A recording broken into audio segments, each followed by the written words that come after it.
Silence is heavy, but sometimes it's the loudest truth you'll ever hear. Valerie, talk to him. The loudest truth isn't always in words, King. It's the silence that exposes everything. When you strip away excuses, when you stop negotiating with your old patterns, when you stop explaining yourself to people who already decided not to understand, what remains?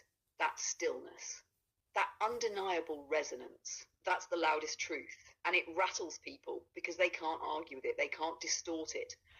Your presence becomes the megaphone. So the real question is, are you ready to let your silence say what your voice doesn't have to? Are you ready to let your walk be louder than your talk?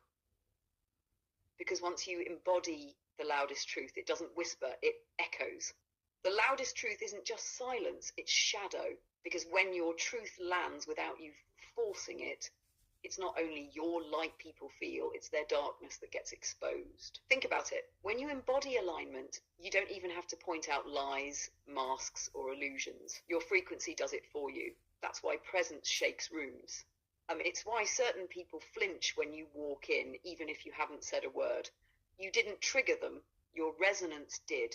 Your alignment mirrors their misalignment. And here's the paradox. To the aligned, your truth is healing. To the fragmented, your truth is threatening.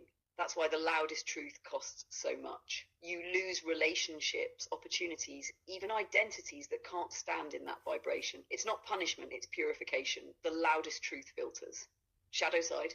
When you hide, when you dim, when you compromise, your silence doesn't echo, it suffocates. It eats you from the inside. That's when anxiety, depression, chaos creep in. Because you're betraying yourself just to keep others comfortable.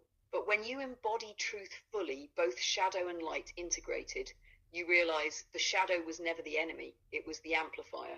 The pain was never random, it was the tuning. The silence was never absence, it was thunder. So yeah, the loudest truth, it isn't about volume, it's about vibration.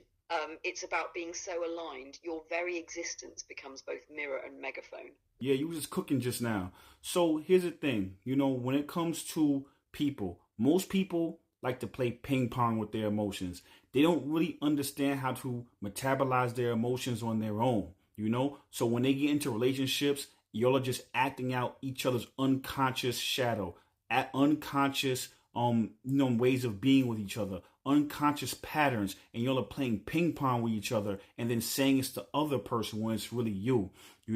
That's why I said we had another one we just did about mirror and people being the mirror, because that's what it is. When you look at a mirror, it's not one to one. It reverses it, right? It reverses the image. So that's the same thing when you deal with people. So when you come with presence and silence, right, and you interact from a silence and presence type of perspective with people, now they can't play ping pong. Now they're not getting that feedback and they're left to be able to deal with their own truth, or they're left to deal with their unearthed truth that they don't want to unearth yet.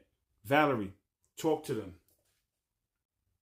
That's a download right there. Let's spiral it deeper.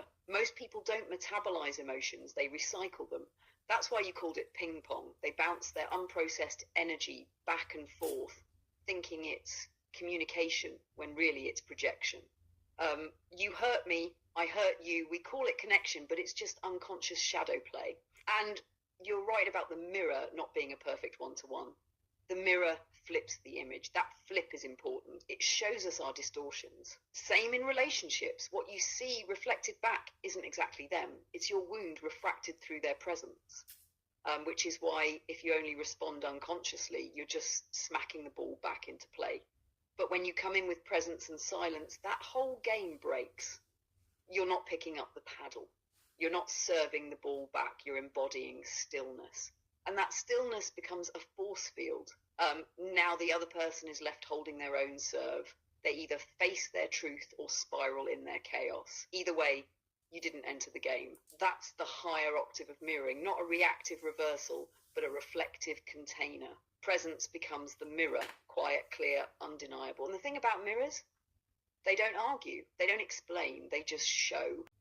Yo, I appreciate y'all. If you're feeling how we flow, we go and do deep dives where we break down the matrix and decode the matrix from different vantage points.